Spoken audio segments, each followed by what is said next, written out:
இந்த உரிமை மீட்பு குழுவின் இந்த மாபெரும் ஆர்ப்பாட்ட போராட்டத்திற்கு தலைமையேற்றிருக்கின்ற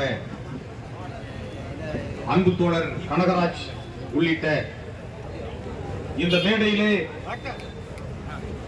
எனக்கு முன்பாக வாழ்த்துறை, கோரிக்கை, விளக்க உரை, கருத்துரை என்கிற வகையிலே இந்த போராட்டத்திற்கு பெரு வலிமை சேர்க்கக்கூடிய வகையிலே அனல் பறக்க உரையாற்றி சென்றிருக்கின்ற பெருமைக்குரிய தோழர்களே, இந்த போராட்டத்தினுடைய வலிமையை இந்த அரசுக்கு தெரிவிக்கின்ற வகையிலே மாநிலம் முழுவதும் இருந்து நெஞ்சினை பிளந்த போதும் நீதி கேட்க அஞ்சிடோம், நேர்மையற்ற பேர்களின் கால்களை வணங்கிடோம் என்கிற வார்த்தைகளுக்கு வடிவமாக இந்த போராட்ட களத்திலே நின்று கொண்டிருக்கின்ற ஆசிரியர் சகோதரிகளே, ஆசிரியர் நண்பர்களே, உரிமை மீட்பு குழுவின் பெருமைக்குரிய பொறுப்பாளர்களே, உங்கள் அனைவருக்கும் இந்திய பள்ளி ஆசிரியர் கூட்டமைப்பின் சார்பிலே புரட்சிகரமான போராட்ட வாழ்த்துக்களையும் வணக்கத்தையும் நான் தெரிவித்துக் கொள்கிறேன். இன்றைக்கு 5 அம்ச கோரிக்கைகளை வலியுறுத்தி இந்த போராட்டமானது சென்னை மாநகர் குலுங்குகின்ற வகையிலே இன்றைக்கு இங்கே நடைபெற்றுக் கொண்டிருக்கிறது. இந்த போராட்டத்தினுடைய வீச்சு இந்த அரசாங்கத்தினுடைய செவிப்பறைகளை நிச்சயமாக எட்டும் என்று நாம் எதிர்பார்க்கிறோம்.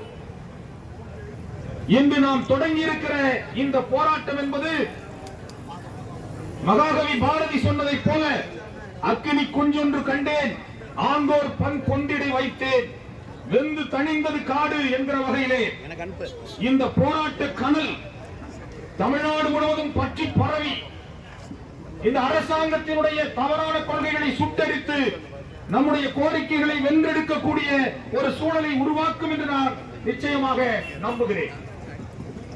இந்திய பள்ளி ஆசிரியர் கூட்டமைப்பு உங்களுடைய 5 அம்ச கோரிக்கைகளுக்கும் முழுமையான ஆதரவை தெரிவித்துக் கொள்கிறது.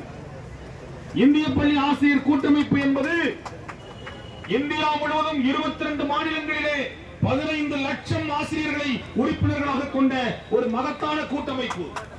தமிழ்நாட்டில் மட்டும் 1,25,000 ஆசிரியர்களை கொண்ட 9 சங்கங்கள் இணைந்த கூட்டமைப்பு. இந்த கூட்டமைப்பினுடைய அகில இந்திய செயற்குழு கடந்த 29ஆம் தேதி புதுதில்லியிலே நடைபெற்ற போது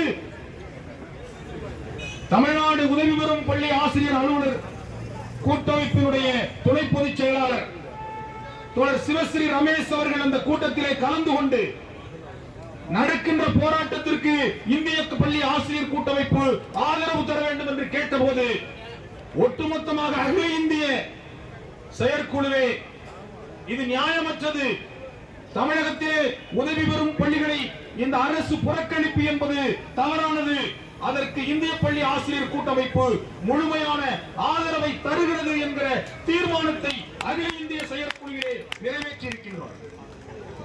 அந்த அடிப்படையிலே இன்றைக்கு நடக்கிற இந்த போராட்டம் என்பது ஆசிரியர்களுடைய ஊதிய உயர்வுக்கான போராட்டம் அல்ல, தமிழ்நாட்டினுடைய கல்வி நலனுக்கான கோரிக்கையை உள்ளடக்கிய போராட்டம், மாணவர் நலனுக்கான போராட்டம், இது ஒரு சமூக நலனுக்கான போராட்டம். இப்படிப்பட்ட போராட்டத்தை இன்றைக்கு முன்னெடுத்திருக்கிற உங்களை இந்திய பள்ளி ஆசிரியர் கூட்டமைப்பு வாழ்த்துகிறது. உங்களுடைய போராட்டத்திற்கு தோளோடு தோள் இருக்கிறது.